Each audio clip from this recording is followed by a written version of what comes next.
इंसान ज्यादा काम करने से सफल नहीं होता, बल्कि सही तरीके से काम करने से सफल होता है। क्रोध में जो छोड़ जाए वह वापस लौट कर आ सकता है, लेकिन मुस्कुराकर छोड़ जाने वाला कभी वापस नहीं आता। जब आपका वक्त खराब होता है तो लोग आपकी काबिलियत पर भी शक करने लगते हैं। क्रोध के समय रुकना सीखें, गलती के समय झुकना सीखें। अगर दूसरों को दुखी देखकर आपको भी दुख होता है तो समझ लो भगवान ने तुम्हें इंसान बनाकर कोई गलती नहीं की है। अगर किसी की इज्जत नहीं करना चाहते तो मत करो, लेकिन चार लोगों में बैठकर कभी किसी की बेइज्जती मत करना। रिश्ते खून के नहीं होते, विश्वास के होते हैं। अगर विश्वास हो तो पराये भी अपने हो जाते हैं, और अगर विश्वास न हो तो अपने भी पराये हो जाते हैं। पेड़ गिरने वाले फूलों के लिए परेशान नहीं होता, वह हमेशा नए नए फूलों को खिलाने में व्यस्त रहता है। जीवन भी उस चीज के लिए नहीं है जिसे अब तक हमने खो दिया है, यह उसके लिए है जिसे हम अभी भी विकसित कर सकते हैं। हम अपनी सोच और संसार की मान्यता के अनुसार अपने विचार बनाते हैं, जैसे सत्य कहना धर्म, असत्य कहना पाप, सहनशीलता धर्म है और क्रोध करना अधर्म। जीवों पर दया करना धर्म और निष्ठुर होना अधर्म। परंतु क्या यही सत्य है? क्या कभी कभी परिस्थितियां इन अवधारणाओं को उल्टा नहीं कर देती? करती हैं। यदि इस संसार में कुछ धर्म है, कुछ पुण्य है, कुछ महान है, तो वह है परिस्थिति के अनुसार चलना। जटायु याद है, जिन्होंने रावण पर क्रोध किया था, उस पर आक्रमण किया था। उस समय जटायु का क्रोध पाप नहीं था, वह धर्म था। इसलिए अंत में उन्हें भगवान राम की गोद मिली। और कुछ ऐसे भी होते हैं जो धर्म की सहजता समझकर हर अन्याय को सहते हैं, और अंत में वे बाणों की सैया पाते हैं। यदि कोई पशु या व्यक्ति अकारण आक्रमण करे, किसी निर्दोष के प्राण लेने की चेष्टा करे, तो उसकी रक्षा हेतु उसका वध कर देना पाप नहीं, समय की मांग है। यदि किसी दुष्ट की सहायता करने से संसार का सबसे बड़ा पाप क्या है? संसार का सबसे बड़ा पाप है किसी निर्बल को सताना, और संसार का सबसे बड़ा दंड भी उस निर्बल के मुख से निकली हाय है। श्री कृष्ण कहते हैं, आपने लोहार को लोहा पिघलाते हुए तो अवश्य देखा होगा, और यह लोहा पिघलता है चमड़ी की बनी धोकनी से निकली हवा से।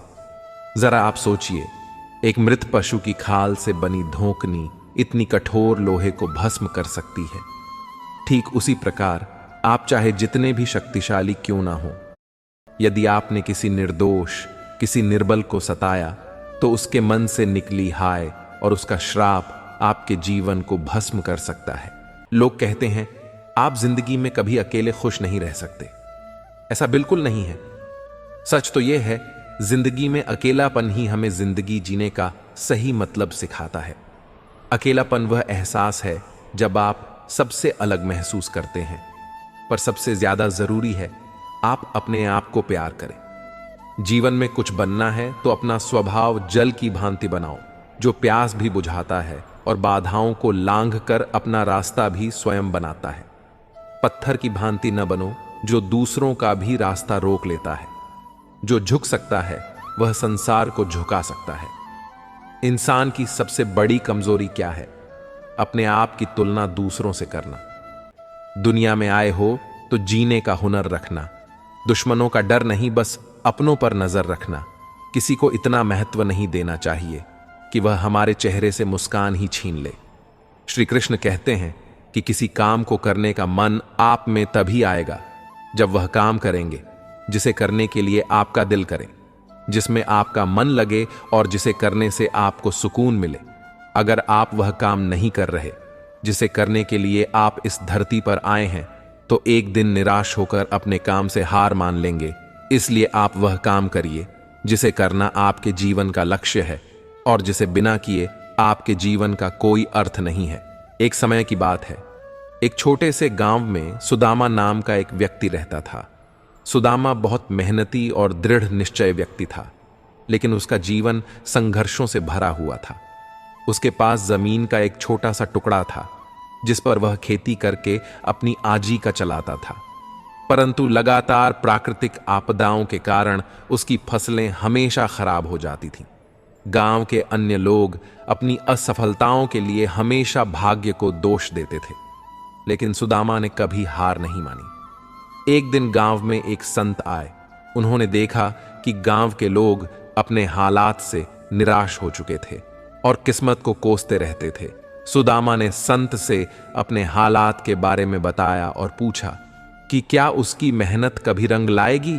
संत ने मुस्कुराते हुए कहा, भाग्य बदल जाता है अगर इरादे मजबूत हो। सुदामा ने संत की बात को दिल से लगा लिया और अपने खेत में और भी मेहनत करने लगा।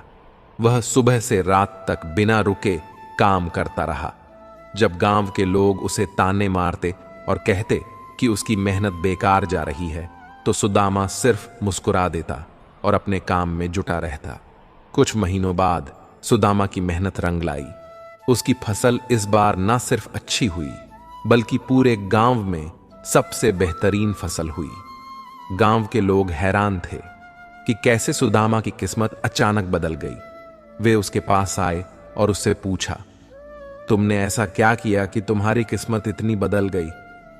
सुदामा ने उत्तर दिया, मैंने अपनी किस्मत को दोष देने के बजाय अपने इरादों को मजबूत किया। मैंने विश्वास किया कि अगर मैं मेहनत करूंगा तो भाग्य भी मेरा साथ देगा। इस कहानी से हमें यह सीखने को मिलता है कि अगर हमारे इरादे मजबूत हो और हम मेहनत से पीछे ना हटे तो भाग्य भी हमारा साथ देता है।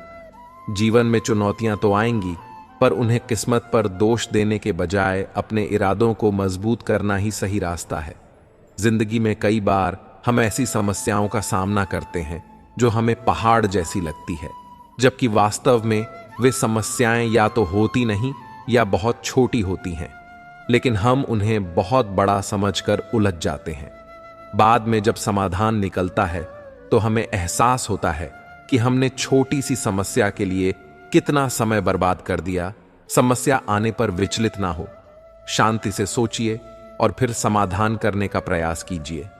मित्रों, अगर आप अपने दर्द, गम और डर को खत्म करना चाहते हैं तो आपको अपने दिमाग में आने वाले विचारों पर काम करना होगा, क्योंकि विचार ही दर्द, गम और डर के स्रोत है। यदि आपका दिमाग अच्छे विचारों से भरा है तो यह आपको सकारात्मक परिणाम देगा, और अगर बुरे विचारों से भरा है तो यह आपको बुरे परिणाम देगा। जिस तरह रास्ते पर चलते समय आप यह तय कर लेते हैं कि आपको कहां जाना है, ठीक उसी तरह जीवन में जीते हुए यह तय कर ले कि आपको क्या पाना है और क्या छोड़ना है। अगर आप ऐसे लोगों की तलाश कर रहे हैं जो आपको सफल बनाने में मदद करें, तो यह मान लीजिए कि ऐसा कोई मिलना मुश्किल ही नहीं, नामुमकिन है, क्योंकि सफल होना हमारे विचारों पर निर्भर करता है। जिंदगी का यह उसूल बना लो, जो छोड़ जाए उसको भुला दो। जिंदगी का एक यही उसूल है कि वह भी एक दिन रोता है जो दूसरों को रुलाता है। पहले जैसा रंग नहीं है। जीवन की रंगोली में जाने कितना जहर भरा है। अब लोगों की बोली में बांटना है तो हंसी बांट लो, आंसू तो सबके पास है। जिंदगी में कभी किसी को बेकार मत समझो, क्योंकि बंद पड़ी घड़ी भी दिन में 2 बार सही समय दिखाती है। जिंदगी का तजुर्बा तो नहीं, पर इतना मालूम है, छोटा आदमी बड़े मौके पर काम आ जाता है और बड़ा आदमी छोटी सी बात पर औकात दिखा जाता है। हर किसी को जिंदगी 2 तरीके से जीना चाहिए। पहला जो हासिल है उसे पसंद करना सीख लो, और दूसरा जो पसंद है उसे हासिल करना सीख लो। जिंदगी में जो हम चाहते हैं वह आसानी से नहीं मिलता, लेकिन जिंदगी का सच यह है कि हम भी वही चाहते हैं जो आसान नहीं होता। जो आपकी किस्मत में लिखा है वह भाग कर आएगा, और जो किस्मत में नहीं लिखा है वह आकर भी भाग जाएगा। जिंदगी में क्यों भरोसा करते हो? गैरों पर जब चलना है, अपने ही पैरों पर। कभी जो जिंदगी में थक जाओ तो किसी को कानों पर खबर भी ना होने देना, क्योंकि लोग टूटी हुई इमारतों की ईंट तक उठा कर ले जाते हैं। पतझड़ भी हिस्सा है। जिंदगी के मौसम का फर्क सिर्फ इतना है, कुदरत में पत्ते सूखते हैं और हकीकत में रिश्ते। लोग कहते हैं जो दर्द देता है वही दवा देता है। पता नहीं फिजूल की बातों को कौन हवा देता है। कुछ लोग तो मुझसे सिर्फ इसलिए भी नफरत करते हैं क्योंकि बहुत सारे लोग मुझसे प्यार करते हैं। कुछ लोग बाहर से जितने खूबसूरत होते हैं, अंदर से उतने ही जहरीले होते हैं। खुशहाल जिंदगी जीनी है तो ढंग से जियो, ढोंग से नहीं।